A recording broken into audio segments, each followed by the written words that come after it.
Es interesante esto que van a ver, que es la primera parte de un informe donde tomamos, ustedes recuerdan la tragedia de los Andes, ¿no? El avión que cayó en la cordillera, los rugbyers, bueno, la historia que ya conocen prácticamente de memoria en un lugar súper inhóspito. Pero, ¿qué habría pasado si esa tragedia, si el avión caía en esta época? La realidad es comparar cómo cambió el planeta, a propósito de 26 planetas, por el cambio climático. ¿Cómo cambió el contexto de ese accidente si hubiese pasado hoy? Mirá.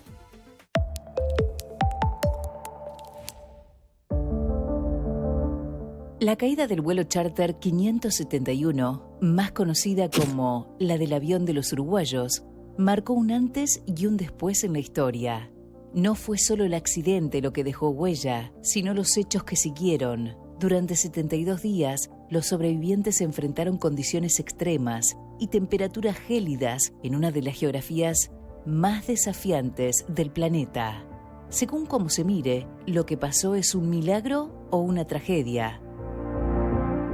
Sea lo que sea, es innegable el papel que tuvo la cordillera de los Andes en esta historia. Del 13 de octubre del año 1972 hasta hoy, pasaron más de 50 años. ¿Qué habría sucedido si este vuelo se hubiera accidentado en el 2024? ¿Cómo cambiaría la historia si le sumamos el impacto del cambio climático? Hay varios factores en el clima que incidieron en la caída y los días posteriores. Uno de ellos es la tormenta que azotó esa región en ese momento. Según la versión más conocida, fue un error de cálculos de los pilotos lo que produjo el choque, pero pudo haber sido favorecido por el mal tiempo. Favorecen o se fomentan bajo condiciones meteorológicas adversas.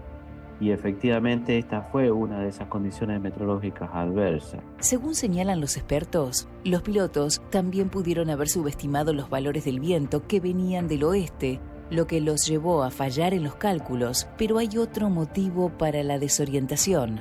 Y ahí el factor clave que no favoreció tampoco era una nubosidad del cielo cubierto total en la montaña, porque si lo hubiesen fallado en el cálculo y hubiese estado despejado, por más que hayan hecho el error, no hubiesen descendido si ven que están descendiendo en medio de la montaña. Las tormentas en esa región continúan dándose, aunque la que golpeó ese 12 de octubre de 1972 parece haber sido más severa por haber sido un año golpeado por el fenómeno del Niño.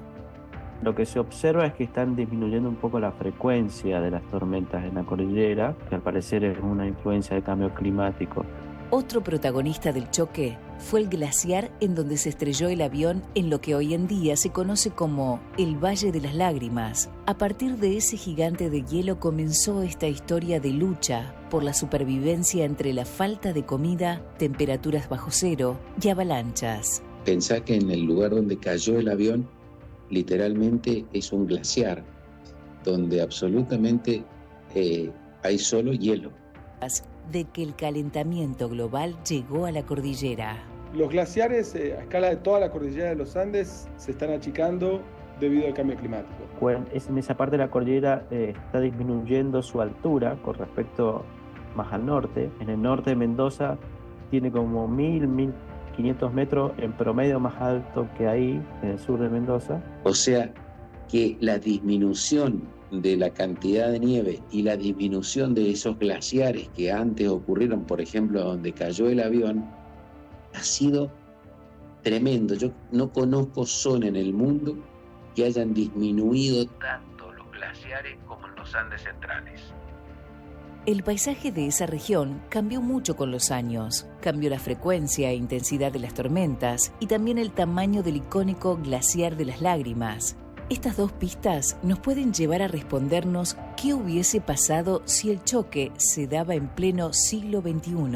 Pero aún hay otro factor del cual no hemos hablado, y es el papel que tuvo la nieve en el choque y la posterior historia de supervivencia. En el próximo informe abordaremos cómo la nieve afectó esta tragedia o milagro y analizaremos su situación actual en la cordillera.